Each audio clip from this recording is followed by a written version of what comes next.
Hello बच्चों, I am Pulkesh physics mentor. आज हम वेव्स का पार्ट नंबर 6 और जिसका नाम है stationery waves in the string, जो है फिक्स्ड फॉर बोथ एंड्स। दोनों एंड उसके जुड़े होंगे किसी दीवार से, किसी भी रिजिड बॉडी से, जिससे हम काम करना स्टार्ट करते हैं। चलिए शुरू करते हैं। इसको करते हैं नीचे और इसको हम करते हैं साइड में। आप जानते हैं कि एक रिजिड स्पोर्ट को मान लो इस तरह से हम बात करते हैं, इस तरह से। ये आपने कोई स्ट्रिंग ले ली, इसको इस तरह क्लैंप कर दिया। सुनिए जी, अब इस स्ट्रिंग के लिए हम अलग अलग चीज़ों की बात करेंगे। पहले हम इसको स्ट्रिंग को यहाँ से खींचा, मतलब इस पकड़ा और इस तरह छोड़ दिया, तो स्ट्रिंग क्या करेगी? मोशन करना स्टार्ट करेगी। स्टेशनरी वेव की बात कर रहे हैं, उसमें एंटिया नोड और नोड की दोनों की चर्चाएं होंगी। अच्छा, यहाँ पर क्या बनेगा? नोड बनेगा। जैसे ही आपने इसको खींचा जी, तो ये इस तरह से, ये इस तरह से सही चर्चा। अरे भाई क्या हो गया? ये है ठीक है, हाँ या ना? सही बात है। तो यहाँ बनने वाले, जहाँ पर डिस्प्लेसमेंट की वैल्यू 0 है, वहाँ क्या बनेगा? नोड। और यहाँ क्या बनेगा? Anti node. कहने का तात्पर्य क्या है? नोड और नोड के बीच में बनने वाली जो लेंथ होती है, दोनों के बीच, दो कंसेक्यूटिव नोड्स के बीच में लेंथ डिस्टेंस कितनी होती है? λ/2। एंटी नोड और एंटी नोड के बीच में λ/2 फिक्स रहती है। ये पोजीशन चेंज हो सकती है पर डिस्टेंस चेंज नहीं होगी, ये बारी बारी बात बताते हैं। और एक एंटी नोड और नोड के बीच में कितनी होती है, ये भी बताया हुआ है, λ/4 की बात करता है। अगर आपको 3 बिंदु दिख रहे हैं, नोड एंटी नोड दिख रहे हैं, तो आप नोड और नोड को पिक करिए, आपका काम बनना स्टार्ट हो जाएगा। मतलब हमने बोला इस स्ट्रिंग की लेंथ मान लो L है, मान लो L है, और नोड के बीच में कितना बनेगा? λ/2। मैं इसको λ1 ले लूँ, चलेगा? ठीक है, क्योंकि हमने कंडीशन 2-3 निकालनी है। तो अगर मैं बोलूँ L बराबर में λ1/2, तो वाकिफ है, बिल्कुल तरीके से काम चलेगा। या 2L बराबर में λ1, कंडीशन से वाकिफ हो। अच्छा, अब मेरे को बताओ, स्ट्रिंग के फ्रीक्वेंसी फाइंड करेंगे इसके लिए। स्ट्रिंग के लिए डिपेंडेंसी किस किस पे रखते हैं हम जब स्ट्रिंग में स्पीड की वैल्यू को फाइंड करते हैं? बताया हुआ जी। स्पीड के लिए हम बोलते हैं रूट में T/m। कहने का मतलब क्या है? T is the tension of the string, m is the mass per unit of the string. मैंने आपको उस सेकेंड लेक्चर या थर्ड लेक्चर में बताया था कि m की जगह हम म्यू को भी यूज करते हैं। आपको कहीं जगह मिलेगा तो परेशान नहीं होना। m is the mass per unit length की बात करते हैं, v क्या है? स्पीड की बात करता है। अच्छा जी, चलो सही चर्चा है। अगर मैं v की बात करूं, v बराबर में होता है λ/t। t क्या होता है? 1/t क्या होता है? सॉरी, 1/t होता है फ्रीक्वेंसी। ये आपकी आ गई फ्रीक्वेंसी। इसको मैं ऐसे बना रहा हूं बेटा, ताकि दिक्कत ना रहे। तो फ्रीक्वेंसी की वैल्यू जो आएगी हमारी, वो आएगी λ/, ये करते हो भाई, v/λ। इससे वाकिफ हो क्या? और λ1 लिख लो तो 1 लिखो, सही चर्चा है। अच्छा, v की वैल्यू क्या है बेटा? रूट में T/m। λ1 की वैल्यू क्या है? 2L, यहां पर सही चर्चा है। तो हम बोलेंगे, कलर बदलो वाले से, न्यू बराबर में 1/2L। λ1 की वैल्यू, इसकी वैल्यू क्या है? रूट में T/m। ये आपके पास क्या हो जाएगी? फर्स्ट फ्रीक्वेंसी की वैल्यू आ जाएगी। यहां भी पढ़ता हूं, सही चर्चा है। वाकिफ हो हाँ या ना? इसको भी बताएंगे, सब कुछ चर्चा में तब्दील होगा सारा काम, पर इंतजार तो करो, ठीक है। देखिए, पहले क्या किया मैंने आपको बोला स्ट्रिंग की डिपेंडेंसी जो होती है वो होती है टेंशन पर और मास पर यूनिट लेंथ की बात करते हैं। मतलब आप एक चीज़ देखिए, मैंने आपको कैसे बताया था? मैंने बोला था एक स्ट्रिंग जो हमने बहुत टाइट स्ट्रिंग पकड़ा हुआ है इस तरह से, एक तो ये है, एक ढीला स्ट्रिंग है इस तरह से। तो आपने बोला सर टेंशन की वैल्यू बढ़ाते ही स्ट्रिंग में क्या करेंगे? स्पीड उसकी बढ़नी स्टार्ट हो जाएगी, हाँ या ना? उसके बाद मास बोला, एक तो मोटी रस्सी है और एक पतली रस्सी है। तो मैंने बोला एनर्जी का डिस्ट्रीब्यूशन पतली रस्सी में ज़्यादा होगा, जिसका मास कम होगा, सही चर्चा है। तो हमने क्या बोला? मास पर यूनिट लेंथ की बात कर रहे हैं, सही चर्चा। ये जहाँ तक तो बताया हुआ है। अच्छा, उसके बाद हमने डायग्राम देखा, डायग्राम में हमने इसको यहाँ से प्लग किया और छोड़ दिया, तो ये मोशन इस तरह करना स्टार्ट करेगा। Because in stationery waves, stationary wave में क्या था, अभी तो पढ़ के हैं राजा, स्टेशनरी वेव में क्या था, इस तरह मोशन था। ये पॉइंट्स जो थे वो अपनी पोजीशन से हिल ही नहीं रहे थे, इनको हमने क्या बोला था, नोड्स पॉइंट। थोड़ा सा चर्चा बता देते हैं। और ये पॉइंट जो थे वो क्या थे, एम्पलीट्यूड मतलब एंटी नोड्स, ANT लिखो ना, ठीक है, एंटी नोड्स, ठीक है, वही कंडीशन है। ये अपना मैक्सिमम डिस्प्लेसमेंट शो कर रहा है, इसको बोलेंगे एंटी नोड्स, इसको बोलेंगे नोड्स, ठीक है। ये N1 नहीं है, N ही है वो, ठीक है। और वैल्यू में क्या किया, N नोड और नोड के बीच में जो डिस्टेंस होता है वो होता है λ/2, बताया हुआ है जी। एंटी नोड और एंटी नोड के बीच में कितना होता है, λ/2। एंटी नोड और नोड के बीच में कितना होता है, λ/4, सब बताया हुआ है। ध्यान रखना जी, इनकी ये जो बीच की डिस्टेंस है कॉन्जिक्यूटिव डिस्टेंस होती है, ये कभी चेंज नहीं होती, पोजीशन चेंज हो सकती है इसकी, ठीक है। वेव के लिए अलग अलग बात करते हैं। वेव वेलोसिटी जो होता है हमारा, सेकंड लेक्चर में बताया हुआ इसको, ये होता है फ्रीक्वेंसी इनटू वेवलेंथ। लीजिए आपके सामने फर्स्ट ऑर्डर टर्न के लिए हमने वैल्यू क्या आई हमारी, वो आई 1/2L रूट में T/m, इसको न्यू के बराबर मान लेंगे। इंतजार कीजिए, करना स्टार्ट करते हैं, आ जाओ मेरे संग। एक स्ट्रिंग है क्लैम्ड टू रिजिड स्पॉट, क्या है, एट इट एंड्स की बात कर रहा है। A string of length L stretch under the tension T, let M be the mass per unit length की बात करेगा, तो फॉर्म क्या बनेगी, V इक्वल्स टू रूट में T/m। ध्यान रखना जी, ट्रांसफर वेव की बात कर रहे हैं। लॉन्गिट्यूड में तो काम किया ही नहीं हमने, ट्रांसफर में ही किया, कंप्रेशन रेयरफेशन कहाँ किया, नहीं किया। First mode of vibration, start mark दो। बोला है string plugged in the middle and release, यहां से पकड़ा और छोड़ दिया, यही बताया था। Vibrate in one segment with nodes, it ends antinodes की बात करेगा, ये नोट्स की बात कर रहा है और ये एंटी नोट की बात कर रहा है। Here length of the string कितना है, L इक्वल्स टू λ1/2 की बात करेगा। λ1 की वैल्यू कितनी आई है, 2L आई है, जो हमने प्रूव की है। लीजिए जी आपके सामने, सही चर्चा है। तो हम क्या बोलेंगे, अब सुनना जी। This is the minimum frequency with which the string can vibrate and is called fundamental node और first harmonic। इसी को हम बोलते हैं फर्स्ट हार्मोनिक। बच्चे यहाँ पर थोड़ी दिक्कत कर जाते हैं, अगली वाले की वैल्यू 2 न्यू आएगी, तीसरे वाले की 3 न्यू आएगी, उसको बोलते हैं सेकंड हार्मोनिक। चर्चा से वाकिफ रहना जी, ठीक है। ये क्या है, फर्स्ट हार्मोनिक, ठीक है। अब आ जाओ डायग्राम पे, सुनो, इसको हटा रहा हूँ। देख, नोड और नोड λ/2, फिर λ/2 कितना आएगा, 2 λ/2, मतलब लैम्डा की बात करेगा, किसके बराबर करेगा, L के बराबर करेगा।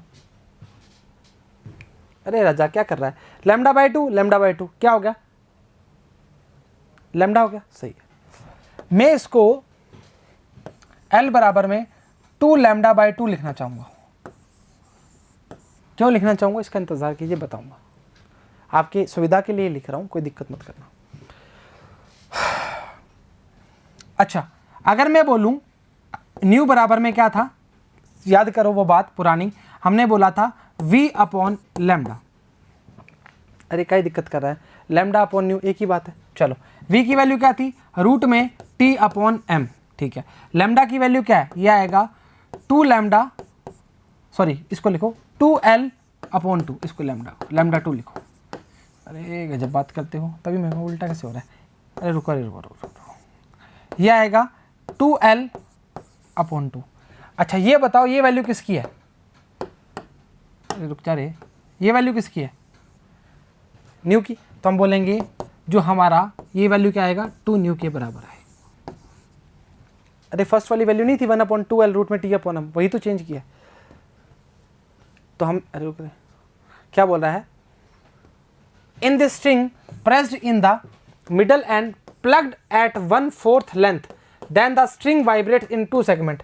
ये बेटा सिर्फ नोट्स के लिए वाइब्रेट्स बनाए हैं, इसके लिए इसके बाद क्या करेंगे, 3 वाइब्रेशन बना देंगे, ठीक है। वैल्यू क्या आई थी हमारी, 2 न्यू के बराबर आई थी। तो क्या आया, V2 की वैल्यू क्या, फ्रीक्वेंसी ऑफ वाइब्रेशन क्या आएगा, 2 न्यू के बराबर आएगा।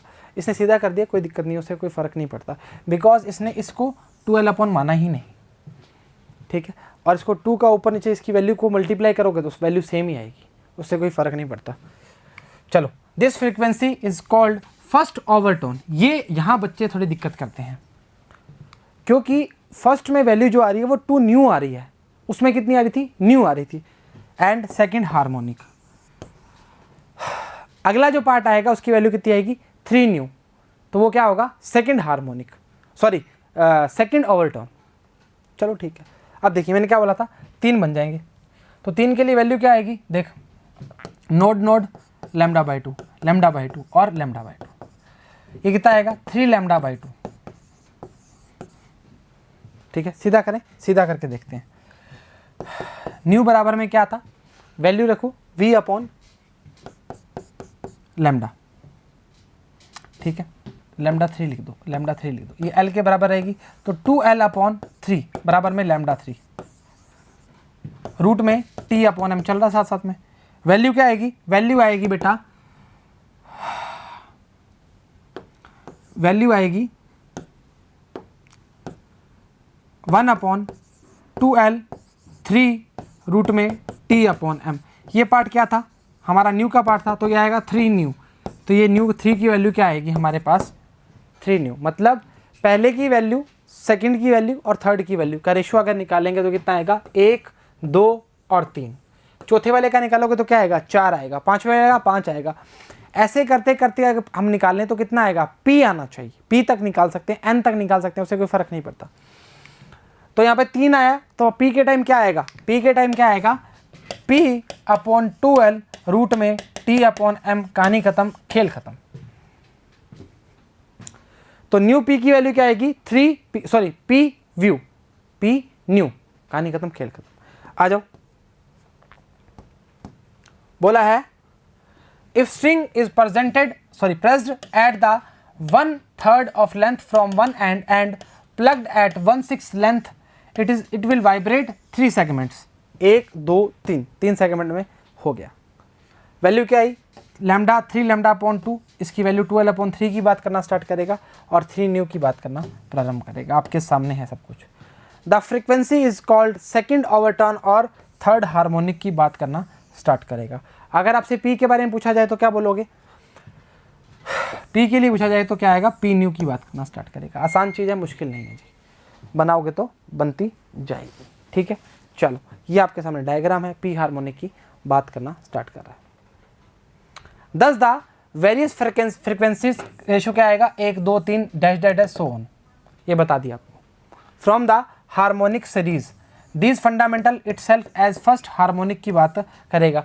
मतलब अगर पहले की बात समझ आ गई तो आगे वाली आराम से हो जाएगी, समझ रहे हो। चलो ठीक है, अब देखो नोट्स और एंटी नोट्स के बारे में चर्चा बताइए। हमने उसमें नोट्स में क्या वैल्यू ली थी, lambda by 2, 3 lambda by 2, 4 lambda by 2, इस तरह ली थी। अब इसमें क्या आएगा, लेंथ में ले रहे हैं तो एल आएगा। These are positions of zero amplitude in nth mode of vibration n+1 node which located from one end की बात करेगा। हमने क्या बोला था, जीरो, अब इसमें nth पार्ट की बात की है, 0 l by n 2l by n dash dash कहाँ तक, l तक। और उसमें क्या आएगा, किसके अंदर, एंटी नोड में 2n-1 से।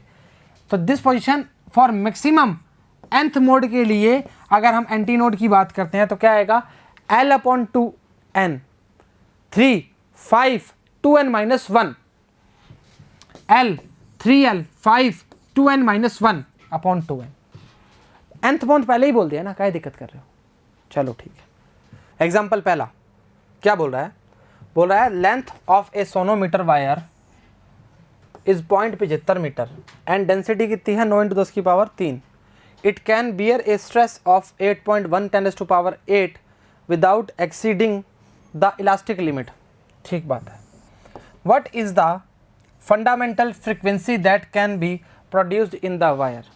फ्रीक्वेंसी का फॉर्मूला क्या पढ़ के आए हैं, 1/2l रूट में t/m। अच्छा, t क्या होता है बेटा, टेंशन नहीं है, मास पर यूनिट लेंथ। वाकिफ हो? ठीक है, इसको डेंसिटी की फॉर्म में लिख सकते हैं, अगर लिखना चाहोगे तो बिल्कुल तरीके से लिखेंगे। टेंशन T है, इसको स्ट्रेस इनटू एरिया लिख सकते हैं। 2L की वैल्यू हमारे को गिवन है 0.75,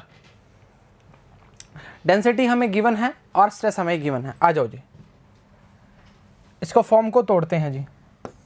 ये आएगा फ्रीक्वेंसी, ठीक है, 1/2L स्ट्रेस इनटू एरिया। आ जाओ मेरे साथ, डेंसिटी क्या होता है? Mass upon volume. अब हमें चाहिए क्या? मास पर यूनिट लेंथ चाहिए, तो डेंसिटी इक्वल टू क्या होगा? मास एरिया। अरे ये क्या लिखा तुमने? मॉल लिख दिया। अरे गजब बात करते हो। ये क्या है? L। तो क्या आएगा? डेंसिटी इंटू एरिया बराबर में M/L। छोटा लिख दो इसको, क्या दिक्कत कर रहे हो? वैल्यू पुट कर सकते हैं, डेंसिटी इंटू एरिया। खचक खचक क्या आएगा? 1/2। L की वैल्यू कितनी है? 0.75। रूट में स्ट्रेस कितना है बेटा जी? 8.1 10 की पावर 8, 8.1 10 की पावर 8, और इसकी वैल्यू कितनी है? 9 × 10 की पावर 3। काट पीट के आपका जो आंसर आएगा, ये आएगा 5, ये आएगा 4, ये आएगा 9, 3 × 10 की पावर 2, 3 × 10 की पावर 2 अपॉन में 2 × 75 × 10 की पावर 2। कितना आंसर आएगा? 200 की बात करेगा, 200 हर्ट्ज की बात करेगा। ये और पहला आंसर ये भाई 8 है, 9 कहीं लिख रहा है इसको, 8 है ये। ठीक है, कोई बात नहीं, हो जाती है गलती, नादान है। चर्चा से वाकिफ़ होना पड़ेगा। चलो देखते हैं आंसर। वैल्यू कितनी है हमारी? वैल्यू ये स्ट्रेस, डेंसिटी और वैल्यू क्या है? 200 हर्ट्ज। क्वेश्चन वापस रिपीट करवाएं, देख सकते हैं आपके आंखों के सामने है। बोला है the length of sonometer wire 0.75 metre and density कितनी है? इतनी है। इट कैन बी, स्ट्रेस कितना है? 8.1 10 की पावर 8 की बात करना चाह रहा है। वो बोल रहा है without exceeding the elastic line. What is the fundamental frequency? Frequency के लिए फॉर्म हम पढ़ के आ चुके हैं। वाकिफ़ हो? दिमाग लगाना जी। टेंशन जो होता है स्ट्रेस इंटू एरिया की बात करता है, डेंसिटी जो होता है वो मास अपॉन वॉल्यूम की बात करता है, वॉल्यूम को हम एरिया इंटू लेंथ में तोड़ सकते हैं। पूरी बात होगी, चलो ठीक बात है। एग्जाम्पल 2, आखिरी एग्जाम्पल है। बोला है एक stretch wire emits a fundamental note कितना है? 256 hertz. Keeping the stretching force constant and reducing the length of wire कितना है? 10 सेंटीमीटर। मतलब लेंथ को क्या कर दिया? 10 सेंटीमीटर छोटा कर दिया भाई। The frequency become 320 hertz. Calculate the original length of the wire. सुनो जी, सबसे पहली बात पूछ रहा है हमें फ्रीक्वेंसीज गिवन है 256 और 320, ठीक है। वो बोल रहा है जो लेंथ L थी उसको रिड्यूस कर दिया 10 कम, मतलब L - 10 कर दिया। अब वो पूछ रहा है कैलकुलेट करो ओरिजिनल लेंथ क्या होगी ऑफ द वायर। आ जाओ मेरे संग। 256 पहले वाले की बात करें, 1/2L रूट में T/M। दूसरे वाले की फ्रीक्वेंसी कितनी कर दी? 320 कर दी, आपके सामने है। और लेंथ को क्या कर दिया? रिड्यूस कर दिया 10 सेंटीमीटर, रूट में T/M। चर्चा से वाकिफ हो? क्या मांग रहा है? L मांग रहा है, तो आएगा 256 1/2 कर दो बेटा, 256/320। अरे यार ऐसे मत करते, उल्टा 2/1 करो, क्योंकि ना 320 हमें ऊपर मांगता है। हाँ सही चर्चा बन जाएगी, कोई उससे फ़र्क नहीं पड़ता राजा। 256 बराबर में आएगा 1/2L - 10 रूट में T/M अपॉन में 1/2L रूट में T/M। ये मर गया, ये मर गया, क्या बच गया? 320/256, ये आएगा 1/L/L - 10। वाकिफ़ है? अरे होना पड़ेगा लाला, क्या दिक्कत कर रहा है? ठीक है, काट पीट हो सकती है क्या? बिल्कुल हो सकती है, किस मर्जी से काट दो। 4 4 6 24, 4 चौक 16, हाँ कट गया ना। 4 8 32 80, 4 6 24, 4 चौक 16, अभी भी मर जाएगा। ये आ जाएगा 8 8 64 और 8 10 आ जाएगा। ठीक है, अब और काट दो भाई, अब तो काटते रहो, हम तो क्रॉस मल्टीप्लाई कर रहे हैं इसको। 10L - 100 बराबर में 8L, तो ये आ जाएगा 2L बराबर में 100, L बराबर में आ जाएगा 50 सेंटीमीटर। आपकी जो लेंथ की वैल्यू है, ओरिजिनल लेंथ की वैल्यू कितनी थी? 50 सेंटीमीटर। नहीं समझ आया? वापस आ जाओ। बोला है एक स्ट्रेच वायर है, एमिट्स ए फंडामेंटल नोट कितना है? 256 hertz. Keeping the stretching force जो है constant, reducing the length of wire कितनी है 10 सेंटीमीटर है, द फ्रीक्वेंसी बिकम कितनी है 320 हर्ट्ज। कैलकुलेट करो ओरिजिनल लेंथ की। फॉर्मूला क्या आता है फ्रीक्वेंसी का 1/2 रूट में T/m, पढ़ के आ चुके हो, कितनी बार बता दिया, ठीक है। अब उसने बोला लेंथ को कितना कर दो 10 कम कर दो, उस टाइम फ्रीक्वेंसी की वैल्यू कितनी हो जाएगी 320। अब वो फ्रीक्वेंसी की वैल्यू 320 होगी, हमने कुछ भी नहीं है काट पीट किया और वैल्यू जो निकाली है एल की वो कितनी आई है 50 सेंटीमीटर। आंसर चेक करना चाहेंगे, आ जाओ।